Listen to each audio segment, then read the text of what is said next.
Any kind of slavery is evil. But what's happening in the freer countries, that's not slavery. That's choices that people are making to make their lives better. You don't like it, but it's their lives, not yours.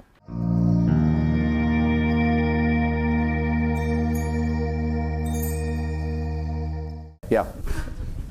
Yeah, so his fault. When you're talking about everyone benefiting when, for example, we buy Harry Potter, etc., J.K. Rowling benefits, we benefit. Yeah. All those examples were in MEDCs, in countries with... Good, so the China question. In the West. Cool. Well, I was wondering what your opinion is then when it affects another part, a poor part of the world, such as Africa. I mean, the money, Western companies, I mean, they are not their time, that they don't have the choice of labour a lot of the time. Their job is not, like the amount they work is not correlative to how much money they get and how much they need. How do you get to make that decision for them?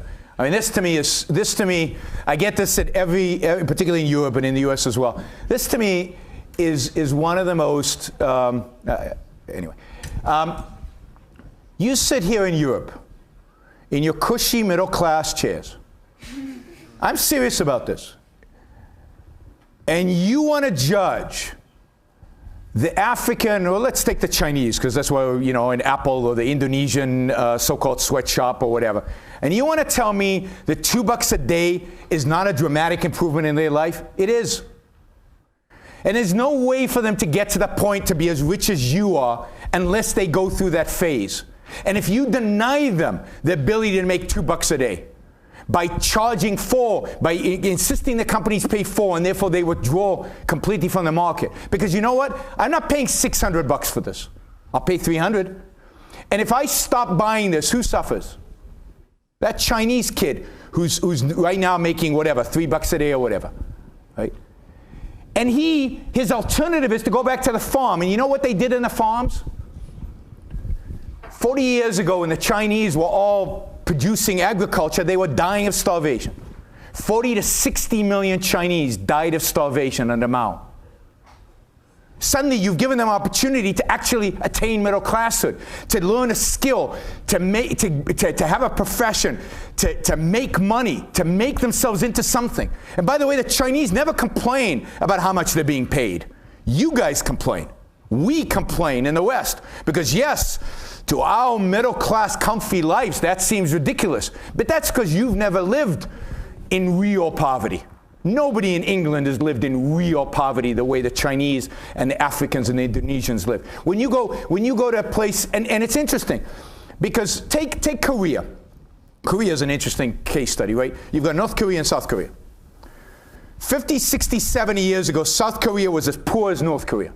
They were both dirt poor. And then South Korea instituted some economic freedom. And it made it possible for people to go and work for $1 a day, for $2 a day. And they developed skills, and they increased their productivity, and they started building more stuff. And capital came in and increased their productivity even more. And suddenly, and you go to Seoul today, and they're as rich as you are. But they, in 70 years they did, or 60 years, they did what you've done in hundreds of years. How did they do it?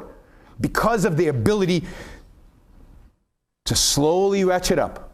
Now, if you demand that they skip and get to your standard of living like that, then they will stay poor forever. And that's what you're condemning them to. You're condemning them to eternal poverty. A kid who is getting $1 or $2 a day, his alternative is to die in the fields. You're doing him a favor by giving him the $2 a day. And he's producing something, and he's learning a skill at the same time. And one day he'll run the factory. But if you demand that he gets paid full, he'll never have the job, he'll never have the factory, and he'll stay poor for the rest of his life. And all you have to do to see this in real action is go to Asia and see how they live under poverty, and see how these countries are growing rich. And do you know that over the last 30 years, now this is not my statistic, this is the United Nations, you can look it up online, right? Over the last 30 years, 1 billion, that's with a B, people have come out of poverty in Asia. Why? Because of capitalism, not because of foreign aid. Foreign aid doesn't help anybody, except the dictators who put them in the Swiss bank accounts. What helps poor countries is freedom. You give them the rule of law. You give them property rights. If you're interested in property rights and how it helps poor people, read Capital Ideas by Hernando de Soto, a Peruvian economist, a brilliant economist. You give them property, you give them capital, you give them a job. That's how you create wealth, not by giving them handouts. So 1 billion people have come out of poverty. Now, I know some people have said, all you guys care about is the rich. Somebody said, what you care about is the rich deserve it. You know what? I don't care about the rich. They don't need taking care of, right? They're doing great. I care about the poor. I care about the poor. And the only system in human history to help the poor, to help ambitious poor people rise out of poverty and become rich has been capitalism. Free markets are the only cure for poverty. The only way in which you become rich so you don't have to have poor people is through capitalism. That's how this country became rich. That's how America became rich. That's how Hong Kong became rich. That's how South Korea became rich. There's no other way to do it. When we tried socialism, we get poverty. We get a return, a deterioration. We get a destruction of wealth, not a creation of wealth. So you want people to, you care about the poor and the middle class? I also care about the rich because I think that they are villainized for, which is unbelievably unjust. But I care about young people who I want to maximize their opportunities. And I know that the only way to maximize people's opportunities is to give economic freedom to the world. And that should be the goal. And that means not sitting here and judging how much a laborer makes in Indonesia. Now, if they're chained, if they're whipped, slavery is evil. Any kind of slavery is evil. But what's happening in the freer countries, that's not slavery. That's choices that people are making to make their lives better. You don't like it, but it's their lives, not yours.